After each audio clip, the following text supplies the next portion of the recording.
قل يا عبادي الذين أسرفوا على أنفسهم لا تقنطوا من رحمة الله. بسم الله الرحمن الرحيم. السلام عليكم ورحمة الله وبركاته.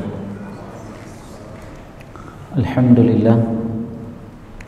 لله الكريم المنان ذي الفضل والإحسان الذي هدانا للإيمان، والصلاة والسلام على نبينا محمد النبي العدنان وعلى آله وصحبه ومن تبعهم بإحسان إلى يوم الدين. يا أيها الذين آمنوا اتقوا الله حق تقاته ولا تموتن إلا وأنتم مسلمون. أما بعد، فإن أصدق الحديث كتاب الله، وخير هدي محمد صلى الله عليه وسلم، وشر الأمور محدثاتها، فإن كل محدثة بدعة وكل بدعة ضلالة وكل ضلالة في النار. Jemaah sekalian, teman-teman ikhwani wa akhwati fillah, hafizani wa hafizakumullah. Alhamdulillah, kembali kita bertemu di majelis yang mulia, di tempat yang penuh berkah, untuk melanjutkan kajian rutin kita dari pembahasan kitab Al-Jadid bi syarhi kitab Tauhid, kitab yang menjelaskan tauhid karya Syekhul Islam Muhammad bin Abdul Wahhab rahimahullahu ta'ala. Dan kita masih pada pembahasan bab yang ke-35 tentang babu maja'a fi riya, keterangan tentang riya. Dan ini merupakan salah satu penyakit hati yang berbahaya yang telah diingatkan oleh Rasulullah sallallahu alaihi wasallam di dalam hadisnya yang telah kita sampaikan pada pertemuan sebelumnya. Teman-teman sekalian rahimani wa rahimakumullah, sebagaimana yang telah kita jelaskan pada pertemuan sebelumnya, bahwa tujuan Allah Subhanahu wa ta'ala menciptakan hamba-hambanya tidak lain kecuali untuk beribadah kepada Allah. Dan ibadah ini harus terpenuhi padanya dua syarat: keikhlasan dan ittiba, sesuai dengan petunjuk Rasulullah sallallahu alaihi wasallam. Nah, oleh karena itu seorang muslim dan muslimah harus dan wajib untuk menjaga dua perkara ini, keikhlasan dan ittiba, sesuai dengan apa yang dibawa oleh Rasulullah sallallahu alaihi wasallam. Kita harus menjaga perkara keikhlasan, jangan sampai ikhlas ini rusak. Begitu juga ittiba kita jangan sampai rusak karena perkara-perkara baru di dalam agama yang tidak ada tuntunannya dari Rasulullah sallallahu alaihi wasallam.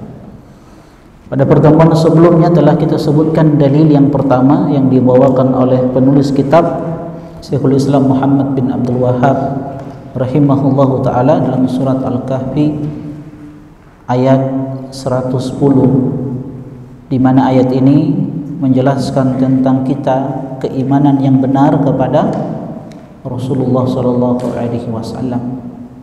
Bagaimana keimanan yang benar terhadap Rasulullah sallallahu alaihi wasallam? Pertama, kita harus yakini bahwasanya beliau adalah manusia biasa seperti kita.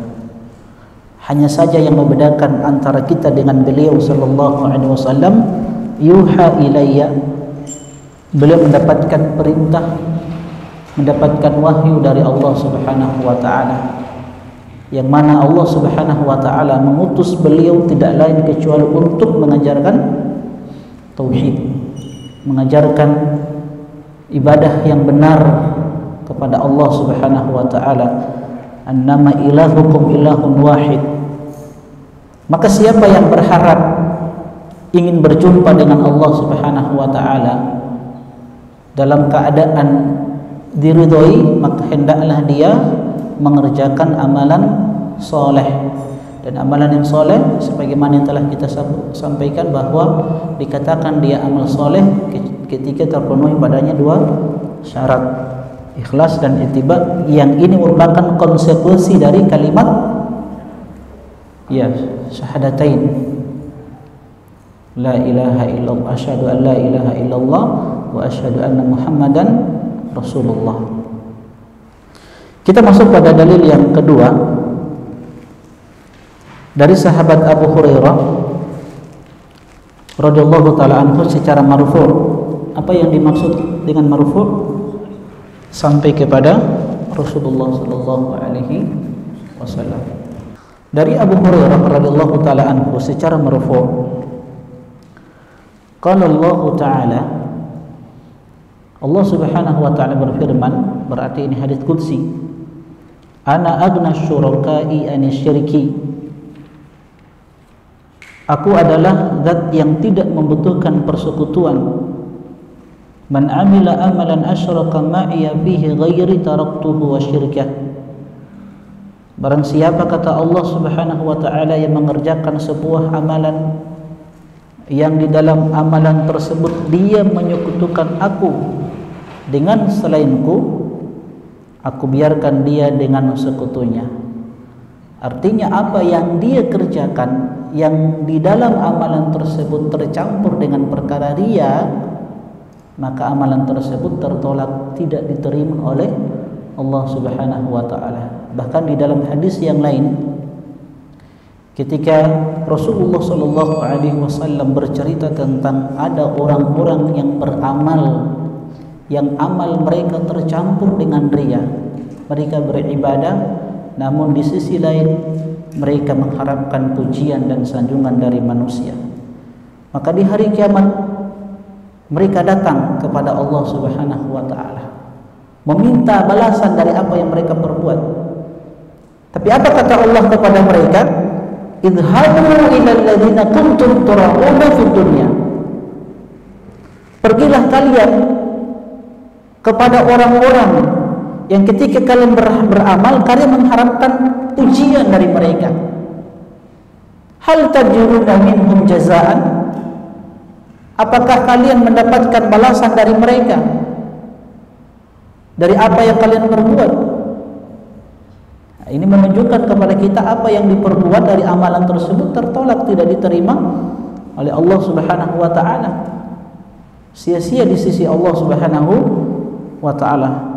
Oleh karena itu, sekali lagi, ini perkara yang sangat dikhawatirkan, ditakutkan oleh Rasulullah sallallahu alaihi wasallam. Jangan sampai perkara ini menimpa umat beliau sallallahu alaihi wasallam. Nanti akan datang pada penjelasan yang dalil yang ketiga, dalil yang terakhir dari bab yang ke-35 ini tentang hadis Rasulullah sallallahu alaihi wasallam, ala ukhbirukum bima huwa akhwafu alaikum indi minal masihid dajjal.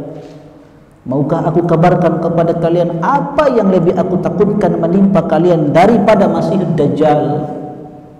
Dajjal ini fitnah terbesar bagi umat manusia, bagi orang-orang yang beriman.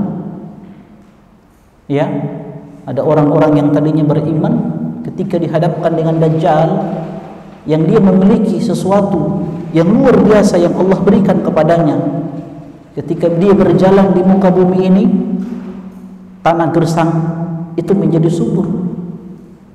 Musim paceklik turun hujan. Orang yang sudah mati bisa dihidupkan, terfitnah dengan Dajjal, sehingga orang-orang yang beriman kufur kepada Allah Subhanahu wa taala. Dahsyatnya fitnah Dajjal. Namun bersamaan dengan itu ada perkara yang lebih ditakutkan daripada Masih Dajjal ini. Apa itu? Syirik kecil, riya, asyirkul khafi, syirik yang tersembunyi, dia tersembunyi di dalam hati. Orang melihat kita ini Masya Allah melakukan amalan soleh, terlihat dengan jubahnya, dengan songkonya Masya Allah, dengan kitabnya yang dibawa, secara zahir terlihat orang soleh, tapi ada sesuatu yang tersembunyi di dalam hatinya, yang itu perkara yang dimurkai oleh Allah Subhanahu wa taala, yang itu tidak diketahui oleh manusia. kecuali hanya Allah Subhanahu wa taala. Makanya Nabi katakan apa? Qala asyirkul khafi. Ketika Nabi ditanya, apa itu ya Rasulullah? Perkara yang engkau takutkan melebihi takutnya engkau terhadap Masih Dajjal. Beliau mengatakan asyirkul khafi, syirik yang tersembunyi. Di dalam riwayat yang lain syirkul al-asrar, syirik yang rahasia, tersembunyi dia, sesuatu yang tidak terlihat. Makanya hadis yang kita pernah sampaikan, hadis yang diriwayatkan oleh Bukhari Muslim, tentang ada orang yang puluhan tahun dia beribadah kepada Allah Subhanahu wa taala. Inna ahadakum la ya'malu bi amali ahli jannah hatta ma yakunu bainahu wa bainaha illa zira' fayasbiqu alaihi alkitab fayamalu bi amali ahli nar fayadkhuluha. Salah seorang di antara kalian, kata Nabi sallallahu alaihi wasallam, dia beramal soleh puluhan tahun, dia beramal soleh sampai kata Nabi sallallahu alaihi wasallam, antara dia dengan surga Allah tinggal sejengkal saja dia masuk,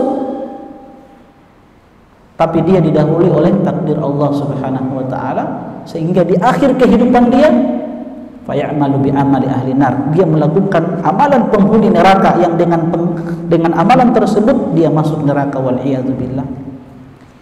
Ini hadis mungkin kalau bagi kita yang awam ini akan mengatakan, bagaimana bisa? Berarti Allah melakukan kezaliman terhadap hambanya. Masa dia melakukan amalan soleh, lantas Allah masukkan dia ke dalam surga, ke dalam neraka? Nah, ternyata hadis ini ditafsirkan oleh hadis yang lain, dan itu fungsi hadis, saling menafsirkan. Ternyata di dalam hadis yang lain Nabi SAW menyebutkan fima yabdu linas, dia melakukan amalan soleh, ternyata yang nampak pada manusia itu kelihatan amal soleh, padahal hatinya buruk, ada penyakit hati di dalam jiwanya, yang itu menyebabkan ya dia melakukan amalan buruk di akhir kehidupan dia, di antaranya riya, sehingga dengan itu dia masuk ke dalam neraka Allah Subhanahu wa taala. Oleh karena itu, sekali lagi perkara ini perlu kita perhatikan dan kita berhati-hati darinya, sebab ini perkara yang sangat ditakutkan oleh Rasulullah sallallahu alaihi wasallam menimpa umatnya. Makna hadis ini secara global, dalil yang kedua, di dalam hadis qudsi ini Allah Subhanahu wa taala mengabarkan kepada kita bahwasanya dialah yang maha kaya dan tidak membutuhkan kepada semua makhluknya. Karena itu dia tidak menerima amalan yang di dalamnya ada kesyirikan, dan di antara kesyirikan itu adalah riya. Karena hal itu tidaklah layak bagi kemahakayaan Allah dan kedermawanan Allah secara mutlak. Di sini terkandung nasihat paling besar bagi orang-orang yang memandang enteng hawa nafsu mereka sendiri. Dan riya itu bagian dari hawa nafsu. Riya bagian dari hawa nafsu.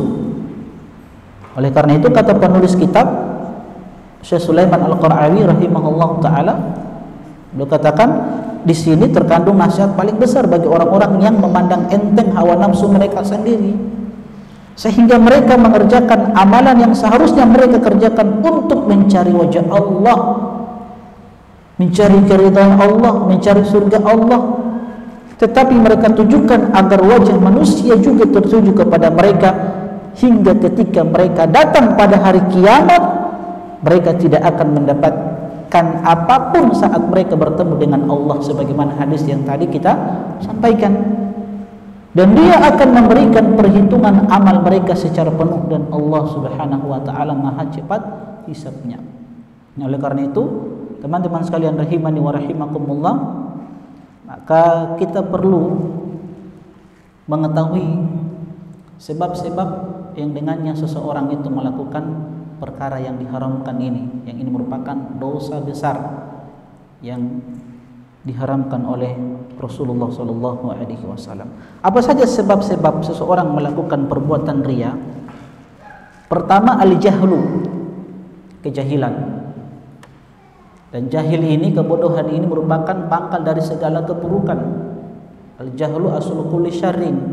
Kebodohan merupakan pangkal dari segala keburukan. Karena kejahilan inilah yang menyebabkan seseorang itu melakukan perbuatan riya, beramal hanya mengharapkan pujian dan sanjungan manusia. Kejahilan. Abul Hasan Al-Busanji rahimahullahu ta'ala mengatakan, An-nasu ala thalathati manazil. Manusia itu ada 3 tingkatan. Tingkatan yang pertama al-awliya, wali-wali Allah Subhanahu wa ta'ala. Wa humul ladzina batinuhum afdal min zahirihim. Mereka ini adalah orang-orang yang batinnya itu lebih mulia, lebih baik daripada zahirnya. Ini wali-wali Allah Subhanahu wa ta'ala. Tingkatan yang kedua, wal ulama'u wa humul ladzina sirruhum wa alaniyatuhum sawa. Yang kedua adalah ulama, orang-orang yang berilmu. Mereka ini adalah orang-orang yang batin dan zahirnya itu sama. Dan yang ketiga wal juhal. Kalau yang pertama dan yang kedua ini selamat. Yang binasa yang ketiga ini. Al-juhal, orang-orang bodoh. Wa humul ladzina alaniyatuhum tukhalifu asrarahum. Mereka ini adalah orang-orang yang batinnya menyelisihi zahirnya. Perbuatan mereka menyelisihi apa yang ada di dalam hatinya. Nah, oleh karena itu pentingnya kita belajar ilmu, mendatangi majelis ilmu, belajar kitab tauhid, mengenal yang namanya pembatal amalan, perusak keikhlasan, riya. Kalau kita berilmu, maka dengan ilmu itu Allah Subhanahu wa ta'ala akan menyelamatkan kita dari segala hal-hal yang membinasakan kita di dalam kehidupan dunia dan terlebih-lebih di dalam kehidupan akhirat. Jadi kejahilan yang pertama yang menyebabkan orang itu melakukan perbuatan riya karena bodoh. Yang kedua, at-tama'u mimma fi aidin nas. Sebab yang menjadikan seseorang itu melakukan perbuatan riya karena ketamakan mereka. Karena ketamakan mereka melakukan sebuah amalan hanya untuk mendapatkan pujian dan sanjungan, ingin mendapatkan secuil dari kenikmatan dunia, ya. Dan kita tahu teman-teman sekalian rahimani wa rahimakumullah, sifat manusia itu suka apa? Pujian dan sanjungan. Jiwa ini tuhibbudz zuhur wal fana. Jiwa ini tabiatnya suka yang namanya pujian, sanjungan, ketenaran, popularitas. Itu sifat manusia itu.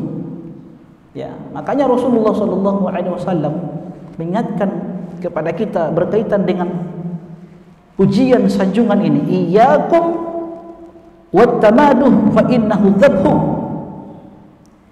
Hati-hati kalian, jauhi sifat suka mendapatkan pujian. Hati-hati kalian dari sifat apa? Pujian. Suka ingin dikenal, cinta popularitas, ketenaran. Hati-hati kalian. Kenapa? Fa innahu dzabhu. Karena pujian-pujian manusia yang kita inginkan itu seakan-akan Anda disembelih. Seakan-akan Anda sembelih. Makanya apa yang kita perbuat dari amalan yang kita lakukan, amalan tersebut hanya untuk mendapatkan pujian sanjungan manusia, maka tidak apa namanya? Tidak bermanfaat di sisi Allah Subhanahu wa taala. Sia-sia. Kita belajar dari Ibunda Aisyah radhiyallahu taala anha bagaimana beliau seorang wanita yang soleha, wanita yang terbimbing, wanita yang Masya Allah banyak mengambil ilmu dari Rasulullah sallallahu alaihi wasallam. Makanya beliau salah satu wanita yang banyak meriwayatkan hadis Rasulullah sallallahu alaihi wasallam kepada kita. Ya.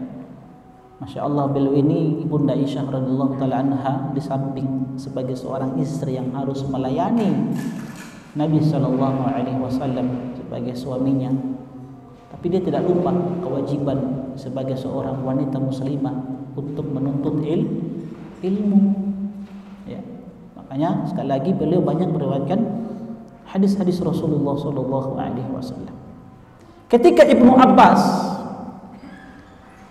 ingin berjumpa dengan Ibunda Aisyah radhiyallahu taala anha pada detik-detik kematian Aisyah radhiyallahu taala anha, Ibnu Abbas ingin datang bertemu Ibunda Aisyah.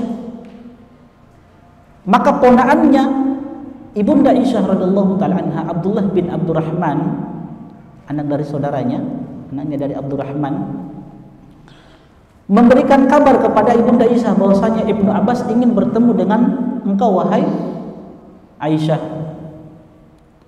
Maka Ibunda Aisyah mengatakan kepada Abdullah bin Abdurrahman, kalau memang ada keperluan silakan. Akhirnya Ibnu Abbas bertemu dengan Ibunda Aisyah. Kita ingin belajar bagaimana ya sosok Ibunda Aisyah radhiyallahu taala anha yang begitu menjaga keikhlasan. Ketika Ibunda Aisyah bertemu dengan Ibnu Abbas radhiyallahu taala anhuma, maka Ibnu Abbas mengucapkan salam kepada Ibunda Aisyah. Duduk di hadapan Ibunda Aisyah lantas mengatakan, "Ya ummata absyiri." Wahai ibunda orang-orang yang beriman, wahai Aisyah, absyiri. Ya, bergembiralah. Jadi beliau ingin memberikan semangat kepada Ibunda Aisyah, karena ini detik-detik di mana Ibunda Aisyah akan meninggal dalam keadaan beliau menghadapi sesuatu yang sangat berat. Makanya Ibnu Abbas ingin memberikan motivasi kepada Ibunda Aisyah, ingin memberikan sebuah semangat agar senantiasa berhusnudzon, berbaik sangka kepada Allah Subhanahu wa taala. Maka beliau mengatakan, absyiri, bergembiralah wahai ibunda orang-orang yang beriman. Maka Ibunda Aisyah mengatakan, qalat bima, kenapa saya harus bergembira? Maka Ibnu Abbas mengatakan, ma bainaki wa baina an talqai Muhammadan wal ahibba illa an takhruja ruhu minal jasadi.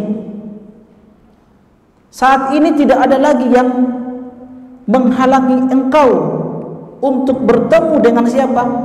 Muhammad sallallahu alaihi wasallam, suamimu dan orang-orang yang dicintai oleh Rasulullah sallallahu alaihi wasallam. Artinya keluarganya. Tidak ada lagi yang akan menghalangi kecuali satu, illa an takhruja ruhu minal jasadi, melainkan sebatas ruh yang akan keluar ini. Setelah ruh ini keluar, engkau akan bertemu dengan siapa? Kekasihmu Muhammad sallallahu alaihi wasallam dan orang-orang yang Muhammad sallallahu alaihi wasallam cintai. Coba lihat apa sikap Ibunda Aisyah radhiyallahu taala anha setelah dipuji oleh Ibnu Abbas. Kunti ahabban nisa'i Rasulillah illa Rasulillah. Pujian pertama, wahai Ibunda Aisyah, engkau ini adalah istri Rasulullah sallallahu alaihi wasallam. Ya. Walam yakun Rasulullah yuhibbu illa thayyiba. Dan Rasulullah sallallahu alaihi wasallam tidak mencintai sesuatu kecuali Nabi sallallahu alaihi wasallam mencintai yang baik-baik. Ini pujian pertama beliau Ibnu Abbas kepada Ibunda Aisyah. Maknanya bergembiralah. Pertama, engkau istri Rasulullah sallallahu alaihi wasallam, engkau yang dicintai oleh Nabi sallallahu alaihi wasallam. Kedua, Ibnu Abbas mengatakan, dengan sikapmu, dengan perbuatanmu, ada ayat-ayat yang Allah Subhanahu wa taala turunkan. Allah pernah turunkan ayat untuk membebaskan dirimu dari apa? Tuduhan-tuduhan yang keji. Ketika terjadi fitnah bahwasanya Ibunda Aisyah melakukan sesuatu yang terlarang di dalam Islam, tersebar kisah yang antum tahu ma'ruf. Kemudian Allah turunkan ayat untuk membebaskan diri Ibunda Aisyah radhiyallahu taala anha dari tuduhan yang keji kepada beliau. Ini pujian-pujian beliau Ibnu Abbas kepada siapa? Ibunda Aisyah radhiyallahu taala anha. Tapi lihat apa kata Ibunda Aisyah radhiyallahu taala anha, "Da'ni minka ya Ibnu Abbas." Tinggalkan aku wahai Ibnu Abbas. Aku tidak suka pujian. Wallazi nafsi biyadihi lawadittu anni kuntu nasyan mansiyah. Demi Allah yang jiwaku berada di tangannya, di tangan Allah, aku lebih suka menjadi manusia-manusia yang dilupakan, yang tak dikenal oleh orang lain. Kenapa beliau radhiyallahu taala anha bisa berucap seperti itu? Karena ingin menjaga hati. Ma'asyiral muslimin jamaah sekalian, ikhwani wa akhwati fillah, hafizani wa hafizakumullah. Jadi sebab yang kedua, at-tama'u mimma fi aidin nas, ketamakan untuk mencari sanjungan pujian manusia. Dan itu merupakan tabiat manusia. Makanya Imam Ibnu Qudamah Al-Maqdisi rahimahullahu taala mengatakan dalam kitab Mukhtasar Minhajul Qasidin, beliau pernah mengatakan, wa'alam anna aktsaran nasi innama halaku li khaufi madhammatin nas wa hubbi madhihim. Ketahuilah wahai muslim dan muslimah, kebanyakan manusia mereka itu halaku, binasa. Karena apa? Li khaufi madhammatin nas, karena takut terhadap celaan orang-orang. Makanya yang ketiga ini, sebab dari sebab-sebab seseorang melakukan perbuatan riya adalah al-firaru minadh-dhammi, lari dari celaan orang lain. Jadi kata beliau rahimahullahu taala, kebanyakan manusia ini binasa karena apa? Pertama, karena takut, khawatir terhadap celaan orang-orang.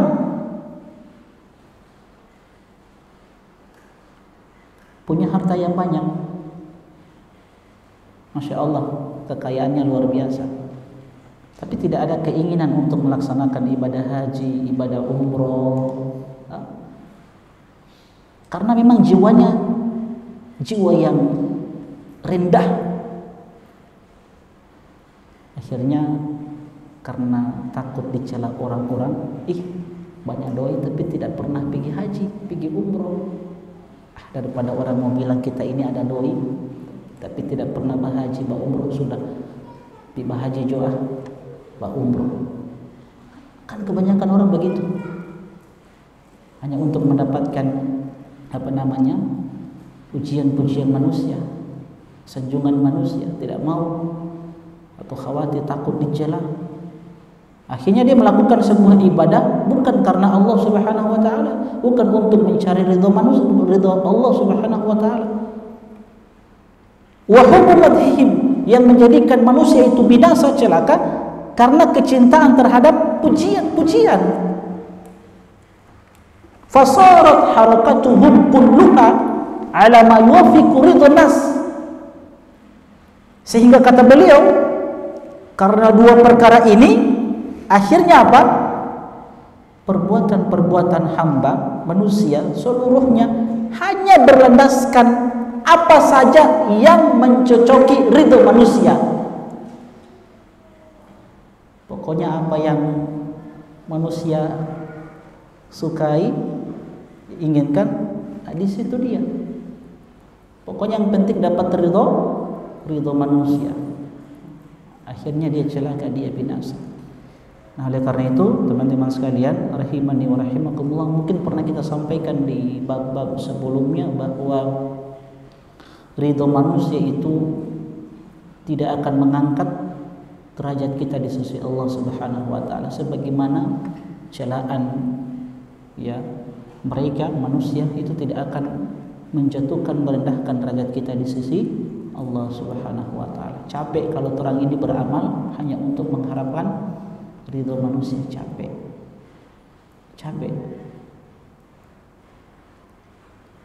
Itu yang kedua. Yang ketiga apa tadi? Yang ketiga al-firaru minadz-dzambi. Ya, lari dari celaan orang lain. Ini sebab-sebab yang menjadikan seseorang itu melakukan perbuatan riya. Nah, apa tanda-tanda riya? Ini harus kita ketahui tanda-tanda riya. Ya. Ini disebutkan oleh Syekh Abdul Abbas Yasin Al-Adani rahimahullahu taala ketika beliau menyebutkan tanda-tanda riya. Pertama beliau mengatakan yuhibbu an yuqirahu wa yu'azzimahu an-nasu wa an yuthnu alaihi. Tanda-tanda riya yang pertama, antum harus kenali ciri-ciri riya itu. Pertama, ingin dimuliakan, ingin diagungkan oleh orang lain, oleh manusia, dan senang kita ini dipuji. Kalau ada satu perbuatan, satu amalan yang kita lakukan, lantas kita tidak mendapatkan sanjungan manusia, yang dengannya kita bahagia, ya sudah. Hati-hati itu riya. Beramal hanya untuk mendapatkan sanjungan pujian manusia. Bahkan di antara kita ada orang-orang yang ini tidak beramal tapi ingin mengharapkan apa? Pujian manusia. Ada sebuah amalan ya yang dia tidak lakukan, tapi seakan-akan dia lakukan perbuatan tersebut hanya untuk mendapatkan pujian manusia, dan itu sebuah perbuatan yang tercela. Dalam surat Ali Imran Allah Subhanahu wa taala berfirman, la tahsabanna alladziina yafrahuna bima ataw wa yuhibbuna an yuhmadu bima lam yaf'alu wala tahsabannahum bimafazatin min azab. Jadi kata Allah, jangan sesekali kalian menyangka orang-orang yang senang, gembira, dan mereka itu suka dengan pujian dari apa yang mereka tidak lakukan. Wala tahsabannahum bimafazatin minal azab. Jangan sesekali kalian menyangka mereka itu selamat dari siksa Allah Subhanahu wa taala. Walahum adzabun alim. Dan bagi mereka siksaan yang pedih. Ini bahayanya apa? Bahayanya riya. Seorang hamba akan mendapatkan siksaan yang pedih di hari kiamat nanti karena dia merupakan syirik asghar. Bahkan kita katakan pada pertemuan sebelumnya bahwa terkadang riya itu bisa menyeret seseorang pada syirik besar. Kalau motivasi utamanya dia beramal itu karena memang sanjungan manusia. Ya, memang motivasi utamanya dia beramal memang untuk mengharapkan pujian manusia. Sama sekali bukan karena Allah, bukan ingin mencari ridha Allah, hanya ingin mengharapkan pujian manusia. Ini syirik besar. Kalau sudah syirik besar, maka semua amal-amal dia terhapus. Beda kalau motivasi utamanya karena Allah. Tsumma tara'at alaihi riya, tiba-tiba riya masuk. Lalu dia berusaha untuk bagaimana menepis penyakit ini, maka insya Allah ya tetap dia mendapatkan pahala. Begitu. Bagaimana dengan apa Ustaz? Dengan kita yang sudah beramal, setelah kita beramal kemudian dipuji oleh manusia, apa juga termasuk riya? Setelah beramal kita sudah ikhlas karena Allah, setelah beramal dipuji oleh orang lain, teman memuji misalkan. Apakah itu bagian dari riya? Ya? Bagian dari riya itu bukan bagian dari riya. Sebagaimana yang dikatakan oleh Syekh Utsaimin rahimahullahu taala, sesuatu yang disangka riya padahal bukan riya, pujian manusia setelah beramal. Bahkan itu dikatakan oleh Nabi sallallahu alaihi wasallam, tilka ajilu busrul mu'min. Itulah kabar gembira yang disegerakan oleh Allah bagi orang yang beriman. Nah, itu kabar gembira yang disegerakan oleh Allah untuk orang-orang yang beriman. Jadi kalau antum sudah beramal kemudian antum dipuji, berarti itu kabar gembira untuk antum yang Allah Subhanahu wa taala kabarkan.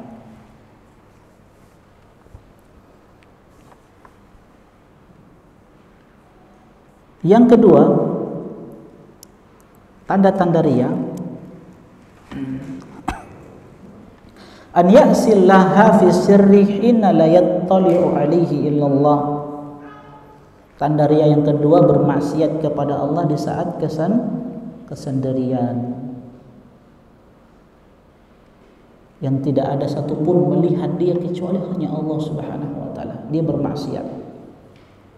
Wa yudhhir khasyatallahi fil alaniyah hina yarahu nas. Tapi ketika dia berada bersama sahabat-sahabatnya, teman-temannya di keramaian, dia tampakkan rasa takut dia kepada Allah Subhanahu wa taala. Di majelis ilmu seakan-akan dia yang paling soleh, dia yang paling takut kepada Allah Subhanahu wa taala. Tapi di dalam kesendirian dia bermaksiat kepada Allah Subhanahu wa taala. Nah, maka ini orang yang melakukan riya. Oleh karena itu, teman-teman sekalian rahimani wa rahimakumullah, banyak-banyak berdoa kepada Allah Subhanahu wa taala, minta rasa takut kepada Allah Subhanahu wa taala. Yang ketiga, an yakuna 'indan nasi mujtahidan nasyitan qasidan madhan nasi lahu. Tanda riya yang ketiga, bersemangat di dalam melakukan amalan ketika bersama orang banyak. Kalau bersama orang banyak, semangat sekali dia melakukan amalan. Wa idza khala bi nafsihi in akasa haluhu. Tapi terbalik, kalau di dalam kesendirian dia bermalas-malasan di dalam beribadah kepada Allah Subhanahu wa ta'ala. Kalau di hadapan teman-teman, Masya Allah, sholatnya panjangnya luar biasa. Tapi kalau sholat di rumah sendiri patok-patok, nah itu sudah tanda-tanda riya itu. Waliyadzubillah. Ya, kita memohon kepada Allah Subhanahu wa ta'ala keselamatan dari apa yang kita perbuat, sehingga kita tidak termasuk orang-orang yang merugi, orang-orang yang tadi kita sebutkan, yang Rasulullah SAW sabdakan, inna ahadakum la ya'malu bi amali ahli jannah hatta ma yakunu bainahu wa bainaha illa dhira'. Ada seorang hamba yang selama hidupnya 50 tahun, 60 tahun, 70 tahun umur yang Allah berikan kepadanya diisi dengan ketaatan, sampai-sampai jarak antara dia dengan surga Allah tinggal sejengkal. Tapi dia didahului oleh takdir Allah, fa ya'malu bi amali ahli nar fa yadkhuluha. Sehingga di akhir kehidupan dia melakukan sebuah perbuatan yang dimurkai oleh Allah Subhanahu wa taala. Dengan amalan itu dia masuk neraka. Jadi kenapa bisa seperti itu? Karena rusaknya hati. Jadi selama ini dia beramal hanya untuk mengharapkan pujian manusia. Selama ini dia berdakwah, selama ini dia menuntut ilmu hanya untuk mendapatkan secul dari kenikmatan dunia. Waliyadzubillah. Teman-teman sekalian rahimani wa rahimakumullah, lalu kita sudah mengetahui sebab-sebab, kemudian tanda-tanda, maka perlu kita mengenal cara-cara untuk bagaimana kita menghindarkan diri dari penyakit hati ini, riya. Pertama, berdoa kepada Allah Subhanahu wa ta'ala. Banyak-banyak berdoa kepada Allah Subhanahu wa ta'ala, sebagaimana doa yang diajarkan oleh Rasulullah sallallahu alaihi wasallam, agar kita terhindar dari yang namanya penyakit ini. Allahumma inni a'udzubika an usyrika bika wa ana a'lam wa astaghfiruka lima la a'lam. Doa yang mungkin antum sudah hafal ya. Ya Allah, sesungguhnya aku berlindung kepadamu dari perbuatan kesyirikan. Wa ana a'lam, dan perbuatan itu aku ketahui. Wa astaghfiruka lima la a'lam, dan aku memohon ampunan kepadamu dari apa-apa yang tidak aku ketahui. Di sini kesyirikan Ustaz. Iya. Kita berlindung kepada Allah dari perbuatan syirik. Masuk riya kan? Karena riya syirik kecil. Paham? Di dalam hadis yang lain, doa dari Nabi sallallahu alaihi wasallam, Allahumma inni a'udzubika minal faqri wal kufri wal fusuki wan nifaqi was sum'a war riya. Ya Allah, sesungguhnya aku berlindung kepadamu dari kemiskinan, dari kekufuran, kefasikan, dari kemunafikan, dari sum'ah, dan dari riya. Yang kedua, cara untuk bagaimana kita terhindar dari penyakit riya, melatih diri untuk menyembunyikan amalan-amalan soleh. Melatih diri untuk menyembunyikan amalan-amalan soleh. Dan ini cara yang bagus, cara yang terbaik ya untuk kita selamat dari penyakit riya. Hukum asalnya sebagaimana yang telah kita sampaikan pada pertemuan sebelumnya, di dalam beramal itu harus disembunyikan ya, sebagaimana hadis Nabi sallallahu alaihi wasallam, man istata'a minkum an yakuna lahu khabhun min amalin shalih falyaf'al. Siapa di antara kalian yang mampu untuk menyembunyikan amalannya, maka lakukan, sembunyikan amalan tersebut. Itu hukum asalnya. Namun ada kondisi-kondisi di mana amalan yang kita kerjakan terang-terangan itu lebih utama, lebih afdal daripada amalan yang kita sembunyikan. Ada kondisi-kondisi tertentu, tapi hukum asalnya sembunyikan amalan tersebut. Karena itu melatih kita untuk apa?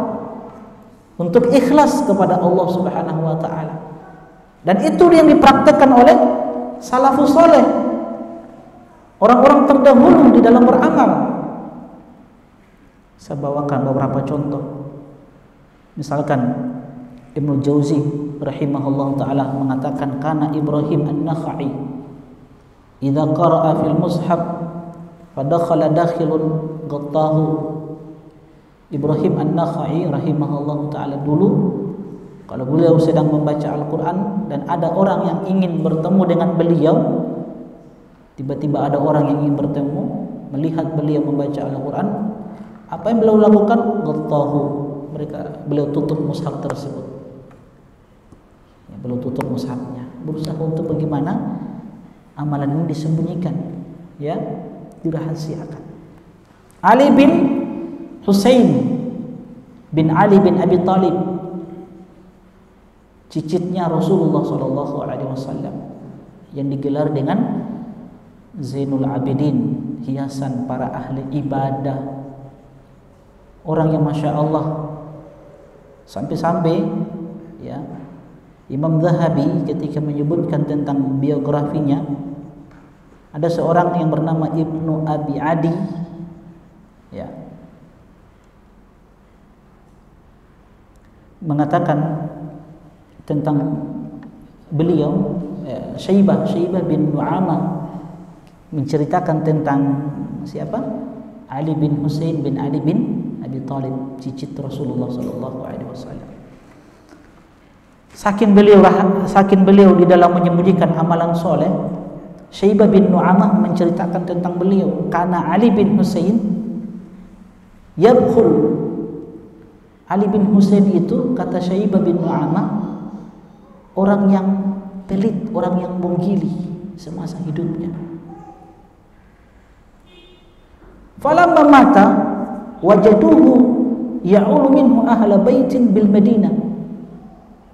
Tapi kedermawanan Ali bin Husain ini nampak ketika beliau wafat.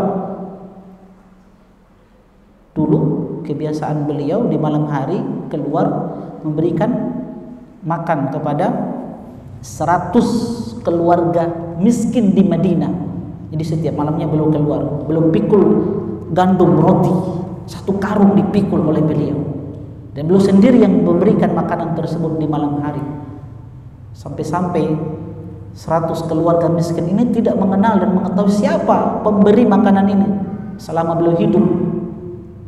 Dan itu diketahui setelah beliau wafat radhiyallahu taala anhu.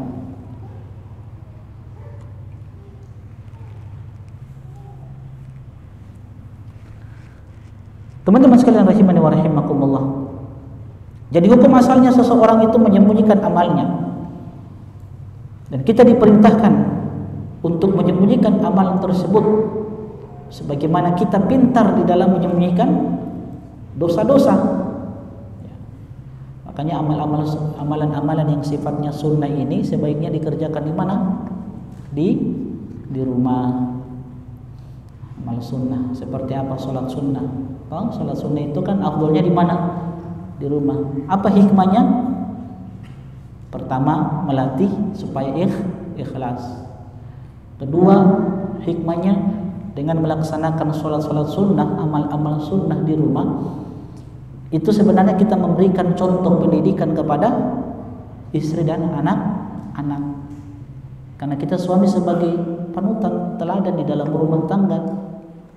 Ya, tapi yang terpenting itu hikmahnya bagaimana kita melatih keikhlasan.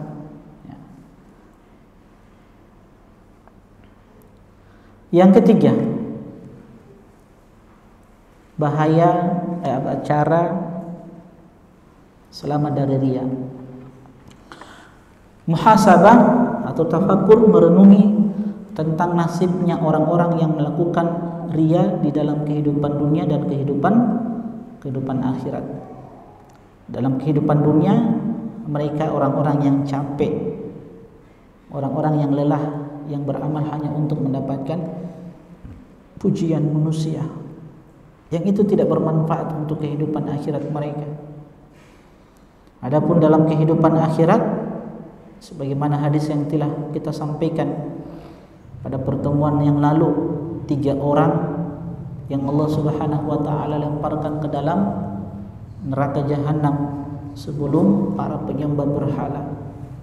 Orang-orang yang melakukan amal-amal yang mulia, menuntut ilmu, bersedekah dan berjihad. Namun waliyadzubillah, amal-amal soleh ini menjadi bumerang untuk mereka. Padahal harusnya mereka dengan amal tersebut masuk surga Allah Subhanahu wa taala. Namun karena amalan itu tidak ikhlas karena Allah Subhanahu wa taala, walaupun ittiba sudah sesuai sunnah tapi tidak ikhlas, maka itu pun tidak bermanfaat di hari kiamat.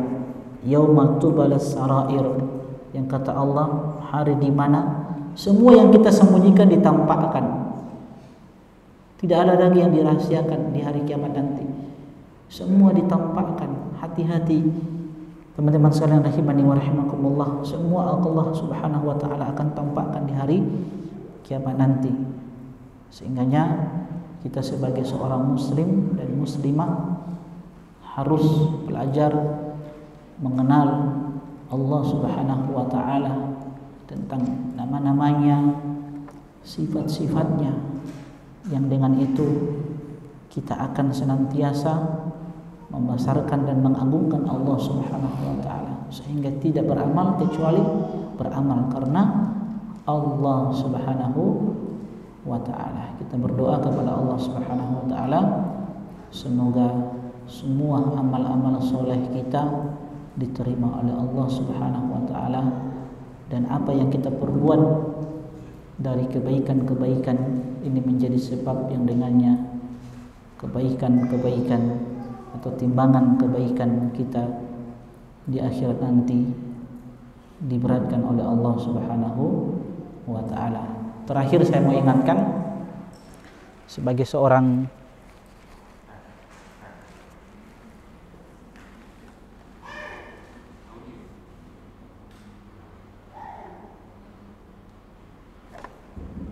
Terus terakhir, sebagai nasihat untuk anak pribadi dan kepada teman-teman sekalian, bahwa di dalam kehidupan ini kita butuh satu amalan yang tidak boleh lepas dari kita. Apa amalan tersebut? Taubat kita kepada Allah Subhanahu wa ta'ala. Sebab kita adalah manusia-manusia yang banyak melakukan dosa dan maksiat. Kullu bani Adam khata'un wa khairu khata'ina at-tawwabun. Setiap anak Adam, siapapun dia, pasti melakukan dosa dan kesalahan. Banyak melakukan dosa dan kesalahan. Dan sebaik-baik orang yang melakukan kesalahan adalah dengan banyak bertobat kepada Allah Subhanahu wa ta'ala. Jangan antum bayangkan bahwasanya amalan taubat itu untuk orang-orang yang di luar sana, orang-orang yang nongkrong-nongkrong di jalan dengan kemaksiatan mereka, dengan minuman keras mereka. Tidak. Amalan taubat ini untuk kita juga sebagai seorang penuntut ilmu, sebagai seorang dai. Jangan bayangkan, jangan antum anggap bahwa amalan taubat itu untuk orang-orang yang belum dapat hidayah. Tidak. Kita pun dapat hidayah, sudah dapat hidayah, harus kita miliki taubat ini. Kalau sudah ada di dalam jiwa kita, hati kita, perasaan kita bahwasanya taubat ini, amalan taubat ini hanya untuk orang-orang di luar sana yang belum dapat hidayah, orang-orang yang bergelimang dengan dosa dan maksiat, berarti itu sudah ujub. Oke, antum selamat dari riya, tapi belum tentu antum selamat dari ujub. Nah, makanya penyakit-penyakit hati, riya, ujub, iri, sombong, hasad, tidak bertawakal kepada Allah, bergantung kepada selain Allah. Nah, ini kita harus berhati-hati darinya. Caranya belajar, hadiri majelis ilmu, dengarkan nasihat-nasihat, ujangan petua-petua yang diambil dari Al-Quran dan hadis-hadis Rasulullah Sallallahu Alaihi Wasallam. Wallahu taala alam. Mudah-mudahan bermanfaat. Insyaallah pada pertemuan selanjutnya kita masuk bab 36 tentang minasyirki iradatul insani bi amalihi dunya. Termasuk kesyirikan adalah seseorang menginginkan dunia dengan amalan-amalan soleh dia. Subhanakallahumma bihamdik, asyhadu an la ilaha illa anta astaghfiruka wa atubu ilaik. Assalamualaikum warahmatullahi wabarakatuh. قل يا عبادي الذين أسرفوا على أنفسهم لا تقنطوا من رحمة الله